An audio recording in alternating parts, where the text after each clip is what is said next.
Salam sejahtera bagi kita semua. Senang sekali akhirnya bisa kembali berjumpa dengan Bapak Ibu Saudara sekalian. Saya berharap dan diiringi doa semoga Bapak Ibu Saudara sekalian dalam keadaan yang sehat dan diberkati oleh Tuhan. Saat ini kita akan kembali merenungkan firman Allah.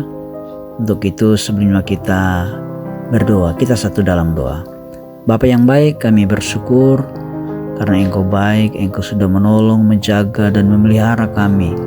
Itu sebabnya kami bersyukur buat kebaikan Tuhan. Saat ini kami akan merenungkan firman Allah sebagai tanda bahwa kami rindu untuk terus bersekutu dengan Engkau lewat firman-Mu, agar supaya kami bisa mengenal Engkau dengan benar dan hidup menyenangkan Tuhan. Ampuni dosa kami Bapa. Kami sudah berdoa dan bersyukur di dalam nama Tuhan Yesus Kristus, Tuhan dan Juru Selamat kami. Haleluya. Amin.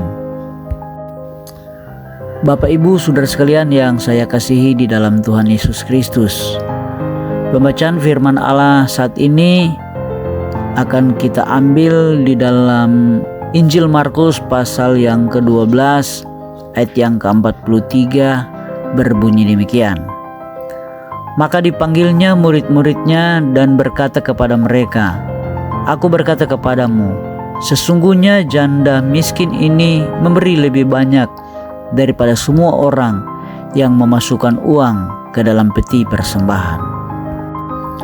Bapak Ibu Saudara sekalian yang saya kasihi di dalam Tuhan Yesus Kristus, suatu hari seorang petani Kristen berkata kepada istrinya bahwa ia ingin memberikan persembahan untuk pekerjaan Tuhan. Petani tersebut berjanji jika sapi betinanya melahirkan, ia akan mempersembahkan seekor anak sapi kepada Tuhan. Induk sapi itu melahirkan 2 ekor anak sapi. Dia mulai berpikir-pikir, anak sapi yang manakah yang akan dipersembahkan kepada Tuhan? Maka istrinya pun menjawab, "Biarkanlah anak-anak sapi itu tumbuh lebih besar terlebih dahulu. Setelah mereka cukup besar, barulah akan kita putuskan anak sapi mana yang akan kita persembahkan kepada Tuhan." Kemudian daerah itu diserang wabah penyakit ternak, dan salah satu dari anak sapi milik petani itu pun terjangkit penyakit dan mati. Ketika petani itu mendapati bahwa anak sapinya itu mati, ia segera lari menuju rumahnya serta berkata kepada istrinya, "Bu, aku baru saja dari kandang dan kudapati bahwa sapinya Tuhan mati." Istrinya pun keheranan dan bertanya, "Apa? Sapinya Tuhan? Bukankah engkau belum memutuskan sapi mana yang hendak kau persembahkan?" Petani itu pun menjawab, "Ya, kemarin memang belum kuputuskan. Tetapi tadi ketika aku berada di kandang, telah aku putuskan bahwa yang mati itu adalah sapinya Tuhan." Bapak Ibu Saudara sekalian yang saya kasihi di dalam Tuhan Yesus Kristus, janda miskin dalam ayat di atas dipakai Tuhan Yesus sebagai contoh sikap yang benar dalam memberikan persembahan. Dalam memberi persembahan itu harus ada unsur terbaik, artinya apa yang kita miliki yang terbaik selayaknya untuk Tuhan. Karena Tuhan sudah memberikan yang terbaik bagi kita terlebih dahulu.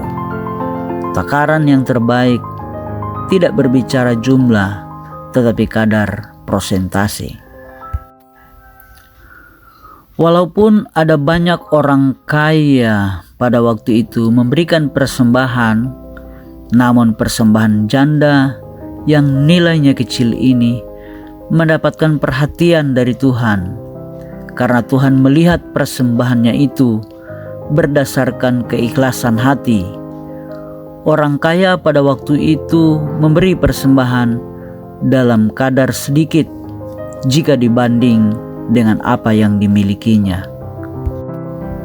Bapak, Ibu, saudara sekalian yang saya kasihi di dalam Tuhan Yesus Kristus, memberi persembahan kepada Tuhan bukan berarti bahwa Tuhan itu kekurangan, tetapi sebagai manifestasi kesadaran bahwa semua pencapaian yang kita miliki berasal darinya, dan patut kita mempergunakan semuanya untuk kemuliaannya. Jadi, belajarlah memberikan yang terbaik bagi Tuhan, dan jangan berikan sisa kepada Tuhan, karena Dia sudah memberikan yang terbaik bagi kita. Kita satu di dalam doa. Bapa yang baik, kami bersyukur hari ini kami boleh kembali merenungkan firman Allah yang mengajar kami bahwa hidup kami ini adalah hidup yang luar biasa karena sudah menerima anugerah, keselamatan, dan berkat-berkat jasmani yang berlimpah dalam hidup kami. Itu sebabnya selayaknya kami boleh menjadi pribadi-pribadi yang tahu memberikan persembahan yang terbaik di dalam pelayanan pekerjaan Tuhan, karena Tuhan sudah menolong dan memberkati kami. Kami tidak bisa membalasnya, bahkan semua yang kami miliki itu adalah milik-Mu. Itu sebabnya Roh Kudus tolong mampukan kami agar supaya kami bisa memberikan persembahan yang terbaik hanya bagi Engkau.